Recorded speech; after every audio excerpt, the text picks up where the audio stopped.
Good afternoon, everyone. I'm Roy Kamphausen, and I direct the Washington, D.C. office of NBR.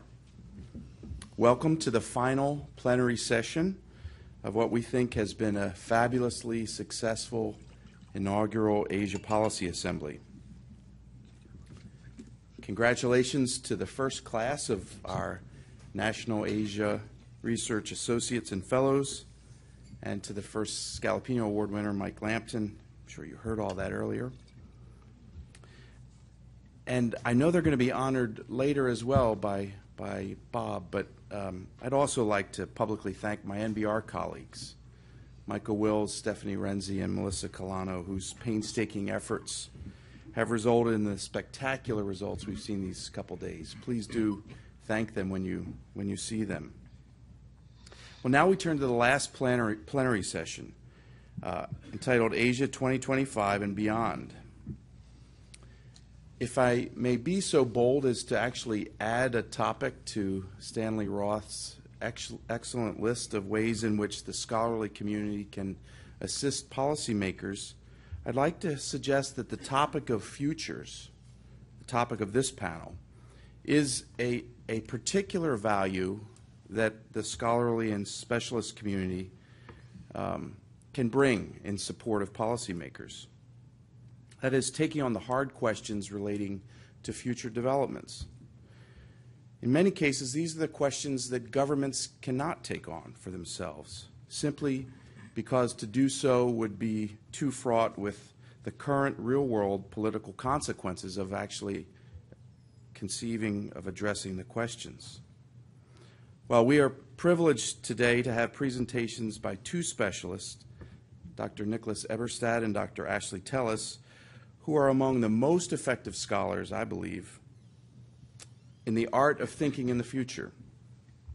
Nick, as you may know, is the Henry Wendt Scholar in Political Economy at the American Enterprise Institute, and Ashley Tellis is a Senior Associate at the Carnegie Endowment for International Peace. They are joined by Dr. Terry Markin, Deputy National Intelligence Officer for East Asia, who has previously served as Director for Asia in the Long Range Analysis Unit of the National Intelligence Council and was a key contributor to the Global Trends 2025 effort that was released last year, I think, a year and a half ago. Well, before I turn to our presenter, I'd like to offer a word on some of the futures work that we've undertaken at NBR. Two ways. First is through the forward-looking assessments that we undertake in the Strategic Asia series. We're now in our 10th year, believe it or not.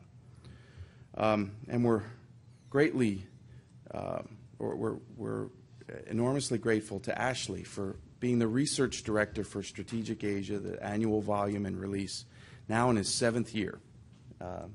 We look forward to the release of that 10th anniversary volume this fall. Another way in which we look at future issues is to look at specific cases and then bring together what we think of as an elegant but simple methodology and join that with the intellectual resources of the vast network of specialists and scholars that we enjoy at NBR. And in contrast to what I think of as the sometimes methodologically rigid approach of others as they look at futures, this open architecture, I think, places greatest weight on the inputs of the project specialists, the experts, and disciplines their efforts in ways that helps us think productively about the future. Well, often these exercises begin with a provocative question. Like, for example, two of those which were the intellectual grist of the two exercises that Nick Eberstadt was a part of. For example, what if North Korea undertook a bold switchover in its security posture? Or what would the world look like without a U.S. ROK alliance? These are just two examples of the starting points for those earlier efforts. And then having formed the questions, we either then examine how we got to a point where that supposed reality had come to pass, or we assume the condition was in place and then examine the implications of it for regional players in the United States. As I mentioned, these approaches can be of enormous clarifying value to policymakers, and not just in the U.S. We are, for instance, in the middle of a 3-year initiative with policymakers and specialists in South Asia, examining the range and interaction of non-traditional security challenges that might be in play in South Asia in 2025. As you can see, this can be exhilarating work, and as I said, of potentially huge benefit for policymakers. Well, enough of the promotion. Let's now turn to our presenters. Ashley Tellis will go first, and we'll examine the issue of U.S. preeminence in Asia.